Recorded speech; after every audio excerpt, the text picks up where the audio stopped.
Bir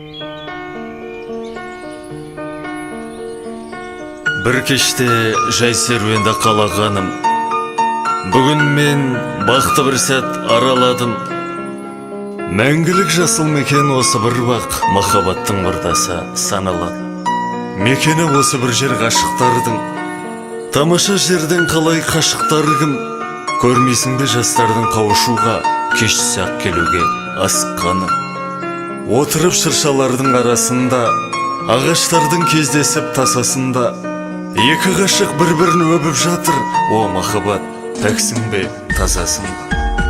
О махаббат, пәксің бе, тазасың ба? Осылай пәктігіңмен қаласың ба? Әлде көзден ілесе ғайып болып жүректерге жараны саласың да? Жанырлардан жас болып ағасың ба? Сыбағаңды өзіңнен аласың да, өміріңді өзіңнен қағасың ба? О махаббат, пәксің бе, тазасың ба? Bir gün ұмытылып қаласың ба? Жоқ әлде жүректегі алауларды мәңгілік өшпесте қып жағасың ба? Жүректерде от болып жанасың ба? Махаббатты өзенге емес, көлге емес, тек қана теңізге теңеуге болады. Теңіз сияқты мұның да бетінде тулаған толқындар жүзеді. Түбінде ғажайып сырлы тереңдік жатады. Махаббатта бірақ формула бар, ол тек тұрақтылық. Әзілхан Нұршайықов.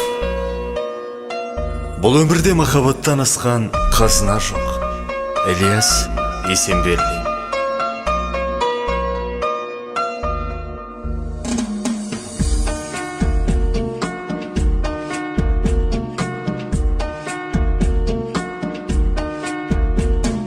О махаббат, пәксің бе, тазасың ба?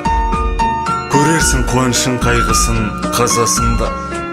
Тұтқындаса мәңгілік іңкәр сезім, қайтадан махаббатты жасасын ба?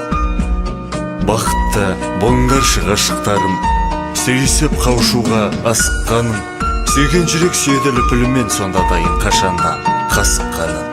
Бақытты болыңдаршы ғашықтарым.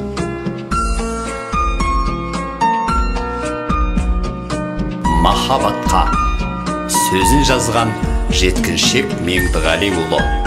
Оқыған автор.